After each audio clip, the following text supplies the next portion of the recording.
Sejam bem-vindos então a mais um podcast TBT Histórico, com a realização da Movijar, produção da produtora Cine Gomes.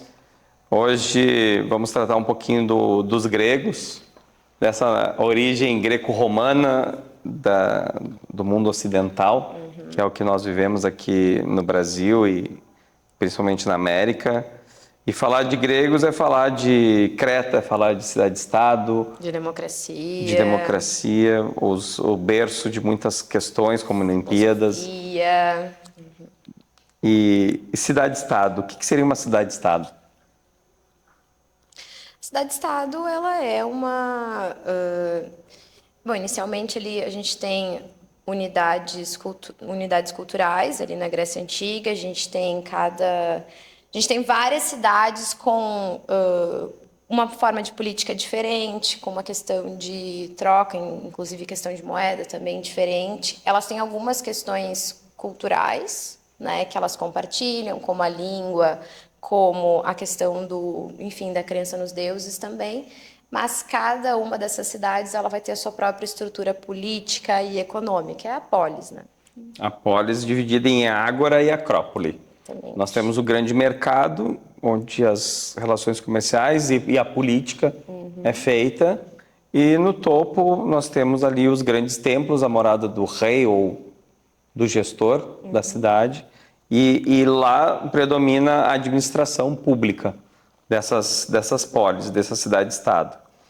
E o que eu mais gosto dos gregos é a origem um pouco da arte que nós temos hoje, que é o teatro. Graças à mitologia do deus Dionísio, o nascimento dele, a função desses grandes gestores das cidades-estado contratarem artistas para suas grandes festas, seus grandes festejos. O carnaval tem um pouco disso, aquela procissão daquelas pessoas homenageando os deuses e, por sequência, esses grandes gestores. E aí o nascimento do teatro vem com um mito de Dionísio, as grandes festas dionísicas ou do deus Baco.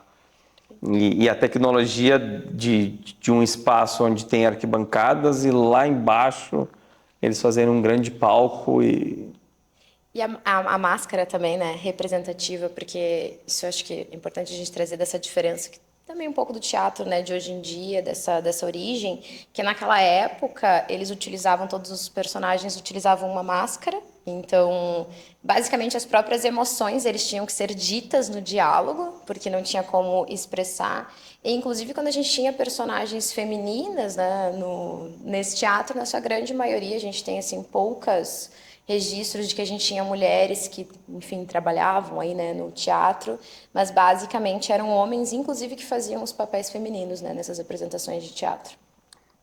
E depois do teatro, outro grande legado são as Olimpíadas. Em homenagem ao deus Zeus, então o povo grego ia para a Olímpia e lá passava por diversas provações e tinha toda uma cultura diferenciada em relação à saúde. Eu acredito que muitos falam assim, o corpo perfeito. Não, a questão acho que era a saúde.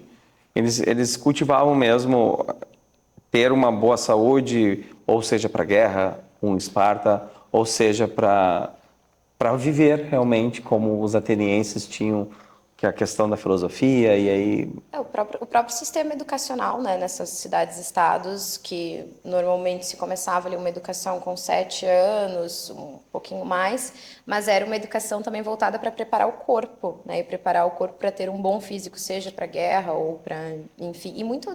Tinha também essa questão da estética da beleza, o que era belo também, né, para eles. Claro, há algumas diferenças aí quando a gente fala, principalmente dessas principais, Atenas e Esparta. Atenas sempre muito mais voltado para essa criação da filosofia, de pensar política, de pensar democracia, de pensar o que é cidadania, quem é que tem o acesso à cidadania.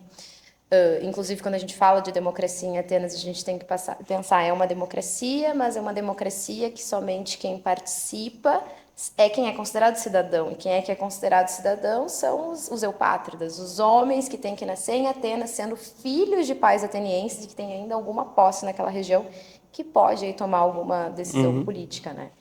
Mas, e Esparta daí já se diferencia, até quando a gente olha para o sistema educacional, agora, né, retornando a esse assunto, porque em Esparta as mulheres tinham, inclusive, também acesso a essa educação. As mulheres também tinham uma preparação do condicionamento físico, porque elas seriam as mães dos grandes guerreiros espartanos, né, e poderiam também, em algum momento, precisar ali toda essa questão da luta, né, que a gente tem. Eles faziam uma grande seleção. Sim. Já no nascimento já se fazia seleção para um fim. Era bem... A questão militar era muito forte em Esparta. Tanto que eles tinham 2 reis. O rei do exército e o rei da administração.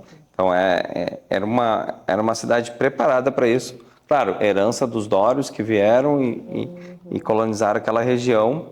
E falando em colônia, não dá para esquecer da Magna Grécia, que por mais que seja uma região extensa, a Grécia se transforma num espaço pequeno para a quantidade de gregos e toda a questão do comércio entre os fenícios, todo o mar Mediterrâneo, e eles vão então para a Península Itálica, que aí é um capítulo à parte.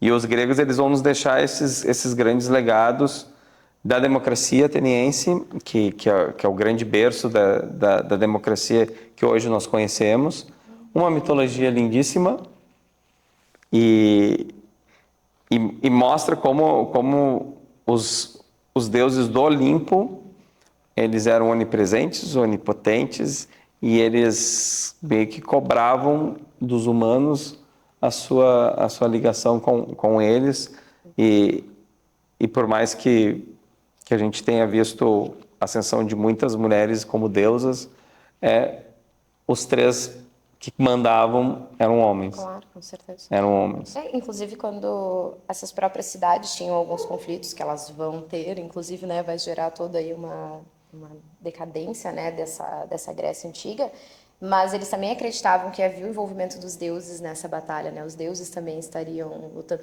Eu acho que também é interessante a gente comentar que a gente tem algumas obras também dentro da literatura, Ilíada e Odisseia, que são muito marcantes desse momento, e inclusive auxiliaram historiadores depois a encontrar de fato os muros de Troia, né? A gente tem ali toda uma pesquisa também envolvida nessas obras de literatura daquele momento. E Roma depois vai absorver, se não toda, uma boa parte. E muito a produção literária como algo pedagógico. O teatro também tinha uma intenção pedagógica de ensinar o que os gregos acreditavam que era correto, o que era certo, né? E essa coisa de não importa o quão trágico fosse o teu destino, o que os deuses predestinaram para ti vai acontecer, né? O Édipo Rei, que horrível, o destino dele era de fato ali matar o pai e casar com a mãe. Ele tenta fugir disso e no fim acaba acontecendo. E acaba acontecendo porque não tem como fugir daquele destino que os deuses que eles falaram. Isso aí vai acontecer. E também a forma que eles encontraram pela mitologia de explicar aquilo que não conseguiam explicar. A história de Perséfone junto com as estações do ano mostra isso. Quando ela está com os humanos, primavera, verão. Quando ela vai para o mundo dos mortos, aí é outono e inverno. O mundo se prepara para ela e depois acaba ficando triste por ela ter partido e ter deixado o mundo dos humanos. Gente, então é isso. Um pouquinho sobre os gregos. E nos vemos no próximo capítulo com o Alexandre o Grande. Até mais.